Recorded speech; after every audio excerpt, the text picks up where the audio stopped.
Você provavelmente acredita que primeiro entende e depois sente, que a mente percebe o mundo, avalia o que acontece e então o corpo reage. Mas a realidade é quase o oposto. Antes que um pensamento se forme, antes que uma explicação apareça, antes mesmo de você conseguir dizer "eu percebi isso", o seu corpo já começou a responder, não como um reflexo simples, mas como um sistema silencioso que antecipa, avalia, prevê e ajusta, sem pedir permissão à sua consciência. Existe um pequeno atraso invisível entre o que acontece no mundo e o momento em que você sente que se deu conta. Esse atraso não é falha, é uma função vital.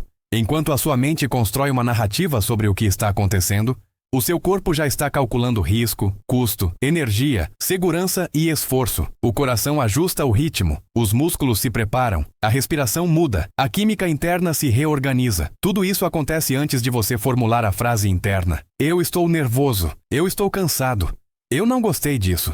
A mente acredita que governa. Mas, na prática, ela muitas vezes apenas toma conhecimento do que o corpo já decidiu iniciar. Como se a consciência fosse uma luz que se acende depois que o movimento já começou. Se olharmos para o cosmos, encontramos algo semelhante. Estrelas não decidem brilhar.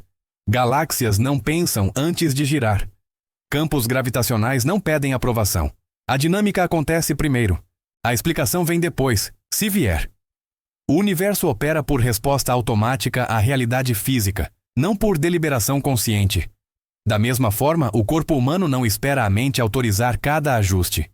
Ele opera como um microcosmo funcional das mesmas leis de antecipação, equilíbrio dinâmico e correção contínua. O que você chama de intuição, muitas vezes é o corpo detectando padrões antes que a linguagem consiga alcançá-los. O que você chama de pressentimento, frequentemente, é o sistema nervoso reconhecendo sinais sutis com base em experiências passadas que você não lembra conscientemente. Não é misticismo. É processamento biológico fora do palco da consciência. Existe uma consequência humana profunda nisso. Muitas pessoas acreditam que ignorar o corpo é sinal de força, que sentir demais atrapalha, que o certo é confiar apenas no pensamento lógico, mas o custo invisível aparece aos poucos. Você força decisões enquanto o corpo sinaliza exaustão. Insiste em ambientes que o sistema interno já marcou como ameaçadores. Ignora tensões, microalertas, desconfortos leves, até que eles precisem gritar. Não porque o corpo é dramático, mas porque ele tentou sussurrar e não foi ouvido. O colapso raramente é repentino. Na maioria das vezes, ele é o resultado de sinais precoces sistematicamente ignorados. A consciência não é inimiga do corpo. Ela é uma ferramenta tardia e poderosa, desde que aprenda a escutar o que já está em andamento. Quando você aprende a perceber o momento exato em que o corpo reage antes da mente justificar, algo muda na forma como você vive. Você começa a reconhecer fadiga antes do esgotamento, tensão antes do burnout, resistência antes da aversão consciente, limites antes da ruptura. Não como um ato de medo, mas como um ajuste fino à realidade. Existe uma cena que acontece milhares de vezes por dia dentro de você e quase nunca é percebida. Um estímulo acontece. Algo muda no ambiente. Um som, um olhar, uma palavra, uma ausência. O corpo reage. E só depois, a consciência chega. Esse intervalo não é filosófico, é biológico. A mente consciente não é o centro de comando em tempo real.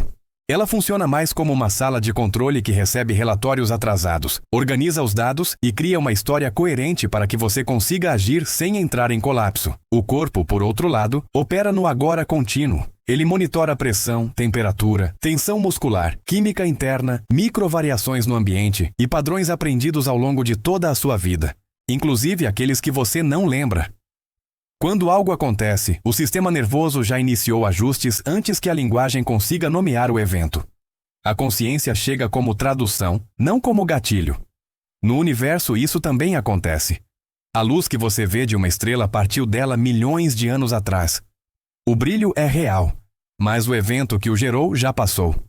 Você vive cercada por sinais atrasados, e mesmo assim, consegue se orientar no cosmos. Dentro do corpo, a consciência funciona de forma parecida.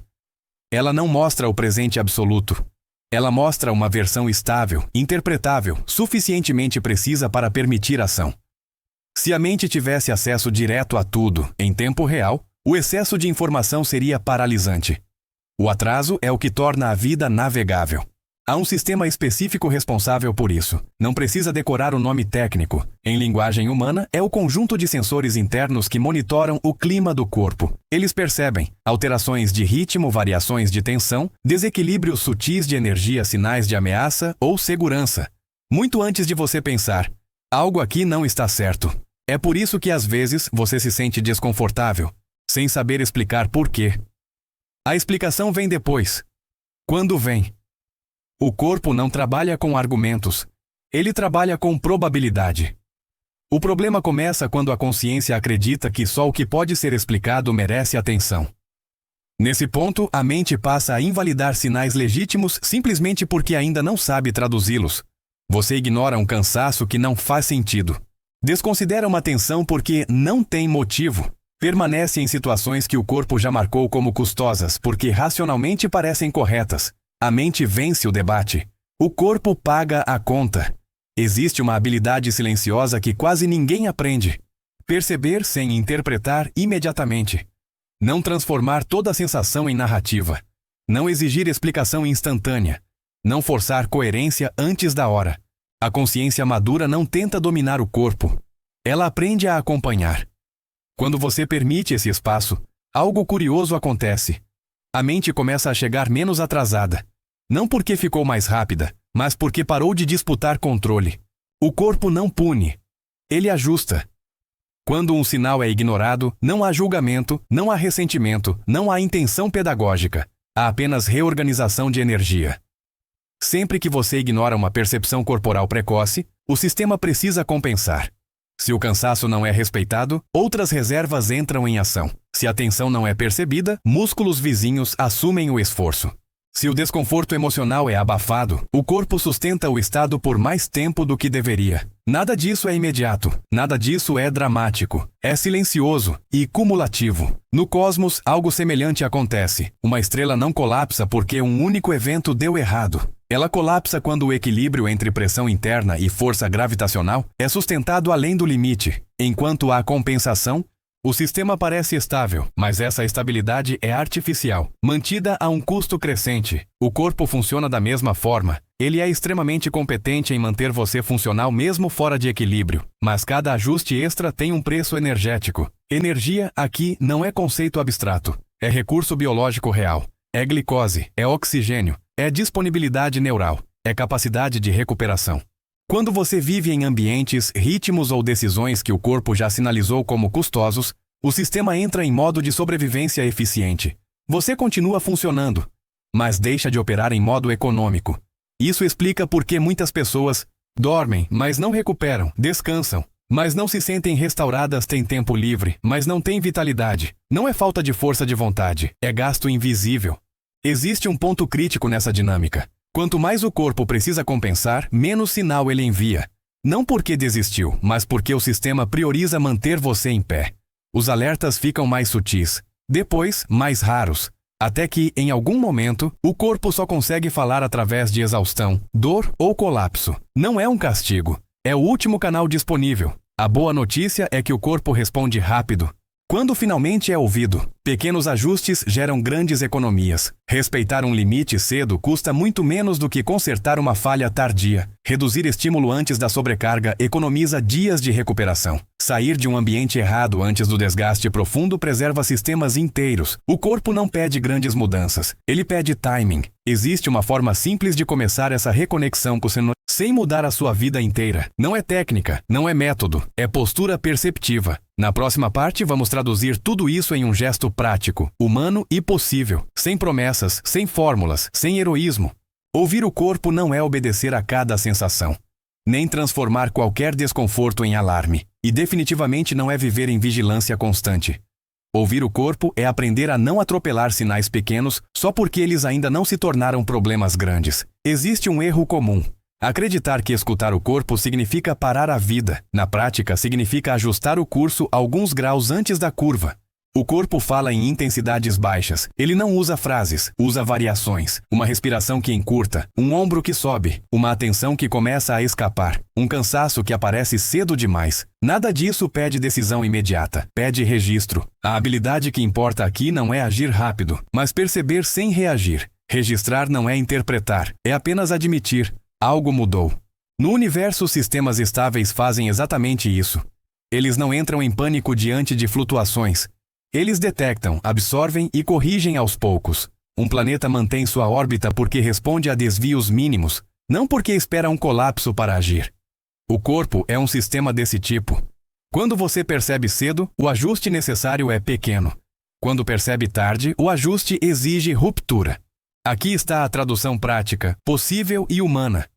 Uma vez ao dia, em um momento comum, antes de dormir, ao acordar, no banho, caminhando, faça uma pergunta simples ao corpo. O que está custando mais do que deveria? Não procure resposta em palavras. Observe sensação. Onde há peso? Onde há tensão desnecessária? Onde há resistência repetida? Você não precisa mudar tudo, nem explicar tudo.